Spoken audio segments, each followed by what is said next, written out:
All right, so this is going to be probably the biggest question mark of a bike that I own. It's kind of all Frankenstein together.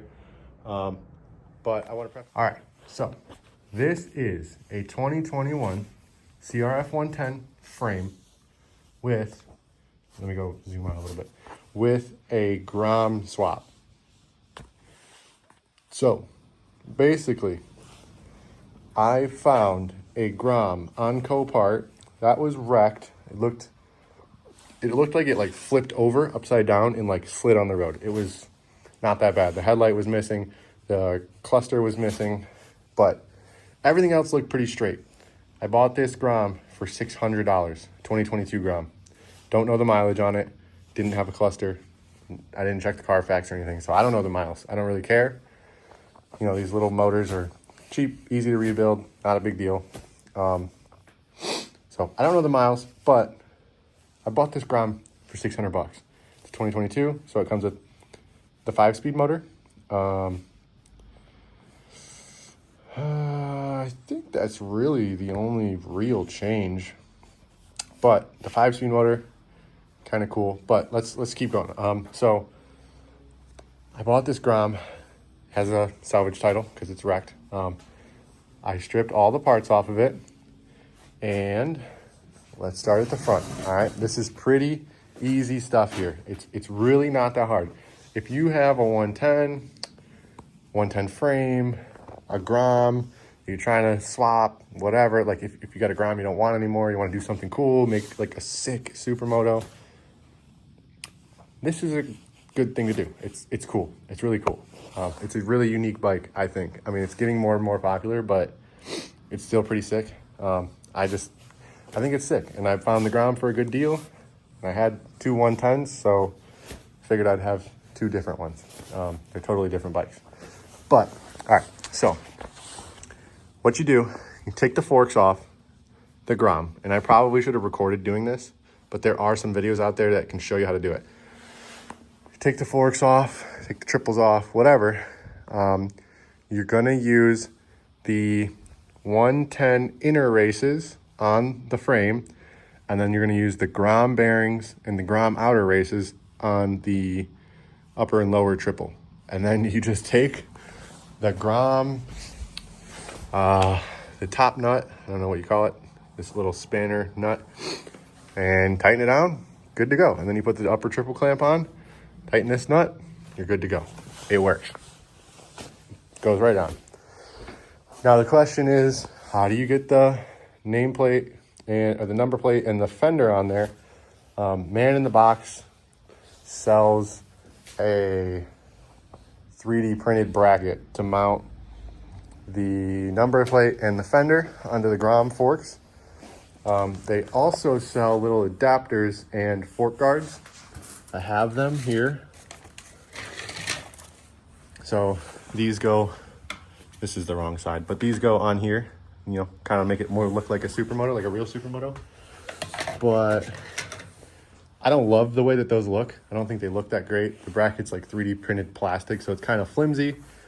And I don't think they fit with my axle sliders. And I wanted to try these and see if they would save me from crashing and breaking stuff, because I have crashed this bike a few times. To put the motor in this bike, it's pretty straightforward, and there's a couple of ways you can go about it. You could take your entire Grom harness and wire it all into this bike.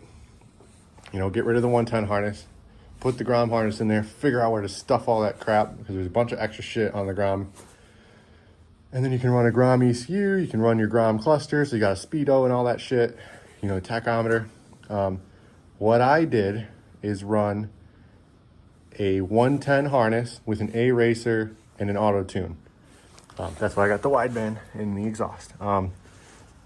Every plug is the same except for this oil temp sensor. So I had to cut this, I'm trying to think. I had to cut this pigtail off of the Grom harness and wire it in. It's just two fucking wires, super simple. 2 wires wired into the 110 harness. so that it has a proper oil temp reading. The starter plugs right in. Everything is the same. Every plug is the same for the injector. I believe this has a throttle body. Is it TPS sensor? I don't know what all these sensors are, but let's just say like everything plugs right in. You hook up your A-Racer, shit auto tunes itself, works great. I don't have any complaints about it. I mean, just bolt the motor in and you're good to go. Plug it in, wire that one wire. I'm running a Chimera intake. Fits perfect. I'm running the stock 110 throttle and throttle cables, which fit perfect. Well, not perfect. It sits a little off down here. It's a little bit loose, but you just tighten these nuts and I've never had them come off. Never had them come loose. Never had a problem. So let's move on to the next step. The 2022 motor has the same bolt pattern as a 110 frame. So you don't have to do anything to bolt it in. You can literally drop it out of a Grom, drop it into the 110, fits perfect. The older model Grom motors have a different bolt pattern, but there are many companies that sell brackets, or you can make your own bracket. I think that the bolt on the older Grom motors, I think it just sits a little bit farther forward. So you need a little extension bracket off of there. And I'm not sure if it's this one or both, but I think you have to grind like 5 millimeters off the Grom engine case so it fits like in between the 110 frame. BS MX sells the rear master bracket, and it comes with this little arm that goes on the stock 110. This isn't a stock one, this is an extended one, but it goes on a stock style 110 brake lever, and it comes with a little bolt, and you drill a hole and bolt it. But honestly, that shit sucks. If you have a welder, I would highly recommend welding it so you get like much more firm rear brake feel. I tried the bolt and it was just super loose, and it just was not good. It sat super low too. Like, if you have somebody that can weld it, I would highly recommend that. I welded that myself at work, held up fine, works great. I just painted it black, matches the brake lever. Perfect. That's an extended TB parts brake lever. This is a Kinetic MX peg bar mount bolted to a BS MX CRF110 peg bar adapter. So they sell this adapter, bolt the 110 peg bar directly to the Grom engine. So then you can use your MX style pegs, or you can also use like Grom rear sets, stock Grom stuff. It works fine. We can get into like the motor on this maybe a little later. Let me finish explaining like how to do this swap. Next would probably be the rear end. I bought an Avail shock mount. Probably not worth the extra money. I'd probably just go with like a stamped steel one. And because like the Avail one's kind of cool because it's like adjustable, but like you're really not going to be adjusting it. Like, I set it all the way down and I have not adjusted it since. Any higher, and the rear end of the bike sits way lower than the front. So I would probably just go with a cheaper one. It's kind of like a fancy part. It's like overpriced. You can kind of see it up there. I think it's overpriced. You really don't need to like adjust it. Like, I don't think so. I don't ever have to adjust it. Let me give you another tip. A 110 exhaust fits directly to the Grom motor and bolts directly to the rest of the frame. So that's another tip. You could use a stock 110 exhaust, but if you have, it'll probably be a little restrictive, but if you have an aftermarket exhaust for your 110, it will bolt right to the Grom motor, which is sick. You don't have to buy like a special exhaust or get some custom exhaust made. Super cool. So next step, I think I got those frame spacers from Avail. I can't remember. You can look it up. There's a whole Facebook group about these bikes. It's really just Supermoto 110 conversions, but it's mostly these bikes, and they have a whole list of everything. This is just kind of like putting like a picture to the words, you know? So like you can go read all that stuff, but it's kind of hard to get an idea of what you're actually doing without seeing it. So this is me showing you so you can see it. But you get those swing arm spacers, and that sets the swing arm like left to right in the right spot. I'm gonna come back to this. All right, so swing arm spacers, they set the swing arm left to right where it needs to be so that your chain is straight with the motor, and so that your shock lines up, which mine is a little bit crooked, and I have it like all the way over, but it's a little crooked. You can kind of tell right there. It's a little bit crooked, but it works fine. So yeah, and then you can go to DHM. If you want to run the 110 peg bar, then you can go to DHM and get their 110, I think it's a 110 rear axle bolt is exactly the right size for the swing arm of the Grom. You can ask them, they will know. All you gotta do, send them a quick email, they'll email you back. Super simple. That is pretty much it as far as like swapping all the parts go. I mean, it might sound kind of complicated. It's really not, you know, sounded like pretty complicated to me until I did it.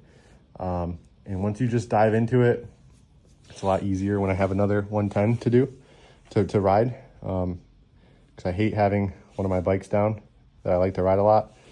So, but once you get into it, it's really straightforward. It took me maybe, you know, I pretty much ordered every part I needed ahead of time, and it took me 2-3 days to do everything and then ride it, like do a little testing. I mess with the gearing a lot. I can give you some tips on that too. This video is probably getting pretty long, but I can give you some tips on some more stuff. So that's basically swapping the 110 to a Grom. Now, from that point forward, I've done some more modifications, like I did the upgraded rotor, the wave rotor, and some EBC pads in the rear. Bites a little better for wheelies. I've changed my gearing a lot. I have a 42 tooth rear, which is way up from stock Grom, and I have a 15 tooth front. So I believe it's 4 up in the rear and stock in the front right now. It's a little bit of a dog. I have a cam in this bike. It rips, like 1st through 3rd gear, it rips, but like 4th, 5th gear, it's a dog. Like, it's really a dog. So I have, in this box over here, I have a Takagawa big bore kit for this bike that I plan on putting on here soon. I will make a video on that and some reviews afterwards. But gearing, I've been trying to play with it. I wanted to get a little more top speed, so I went from a 14 to a 15 front, but it's really slow now. It's a dog. I mean, it might be something to do with like restrictive 110 stock exhaust with a 125, and that exhaust is made for 110. I don't know. That might have something to do with it. Might have something to do with the A-Racer. You know, technically the A-Racer is for a 110 motor. I would think that it should work just fine with the auto-tune on this bike, but maybe it's a little underpowered. I don't know. I've never ridden a 2022 Grom to know what they're supposed to feel like, but this thing does kind of feel like a dog. I'm not gonna lie. It's heavier than a stock 110, so that makes it feel a little bit more like sluggish. But overall, this bike is super, super fun. Super fun. I love this thing. It's great for getting around town. My only complaint is I wish I had a little bit more like top speed, which definitely big bore kit will help. Yeah, so next mods. I do have the same, I have a MI Moto Mod Stage 1 street legal kit on this bike. Gets you the tail light, gets you the headlight, you got blinkers, license plate light, you got a horn, you got a whole harness, everything. High beams, low beams, everything you need to get your bike registered for the street. Super sick. I love that kit. I would highly recommend it. I have the BBR bars. They feel a lot better on like a bigger bike. This thing is bigger than a regular 110. These bars are super wide. I like them a lot more on this bike than I do on a stock 110. They just feel more at home on this bike. It makes the whole bike feel a little bigger. I have progressive shit. Maybe that's who it is. I don't know who it is. I can't remember. But I do have fork springs in here. They help a little bit. I would probably go with a much thicker fork fluid and those springs. If you're a big dude like me, I'm like 200, I don't know, I'm a little over 200 pounds. I would probably go with thicker fork oil. Maybe don't waste your money on the springs. I have a progressive shock in the rear. That's super nice. It's really stiff, I will say that. Stock 110 seat with this little pad, that thing is a lifesaver for wheelies. The balance point on this bike, super far back. So that helps you a lot. I'm sure you guys probably don't want to hear me ramble on forever about this thing, but yeah, I did a clutch in it. It's got a cam in it. It's got an adjustable cam gear. Probably would not recommend the cam gear. You know, adjusting the timing really makes this bike have like a lot of dead spots. I don't think that cam gear is worth it. I would not recommend it. If you're gonna use it, I would just keep it in the stock position. I've heard of the stock cam gears breaking with cams in these. So if you're gonna go with like an upgraded one, you wanna go with the CJR cam gear, I would just keep it in the stock position. You can mess with it if you want. It's super easy. It's 3 bolts. You just loosen it and adjust it, but you will probably feel the same results that I felt. And it gives you a lot of like, there's a lot of dead spots in the RPMs. Like if you advance it, I think advancing it gives you more top end. I might be wrong on this. I can never remember. I'm too stupid. But if you get more top end, you lose a lot of bottom end, which makes it, for me, kind of harder to pop up a wheelie. Where if you give yourself more bottom end and you lose a lot of top end, it feels like, if they say it's only like 8% or 4% or something, but you get more bottom end, yeah, it pops up a wheelie easier, but when you get to the top of the revs, you know, let's say you're trying to speed up and you get to the top of the revs and you let the wheel come down just a little, then you have no more top end to get the bike back up. It just falls on its face. It just falls down out of the wheelie, runs out of power, runs out of breath. So if you leave it in the stock position, the cam gear, I think it has the best, I don't know how to describe it, but I think it's the best. That's what I would do. You can play with it, whatever you want to do. So yeah, yeah, clutch, cam. It's about to get a big bore kit. That's pretty much it. So yeah, that is that. If you want to do this, if you have any questions, let me know. Maybe I will. I don't think I'd ever sell this bike, but if somebody made me an offer, I don't even want to say that. Let's see. We'll just see. I'm probably going to keep it. I fucking love this thing. Even if it's not like the best for what I like to do, I love this bike. A stock 110 for me, wheelie's better. But this bike is a lot of fun. It's super unique in my opinion. Super fun. Nobody around me has one. I love this thing. Ton of fun. So that is my build breakdown on my Grom swapped 110. Yeah, so I kind of gave you all the gist of it. I gave you kind of like how to do it. I gave you like the modifications I've done. It's hard for me to recommend this bike. For me, I probably would not build that bike again. If I was going to build something like that, I don't know, man. I almost think I'd rather just buy a Grom but yeah, if I was gonna give anybody advice or like if they should do that, probably wouldn't recommend it. So there's a lot of other things you could do for that money.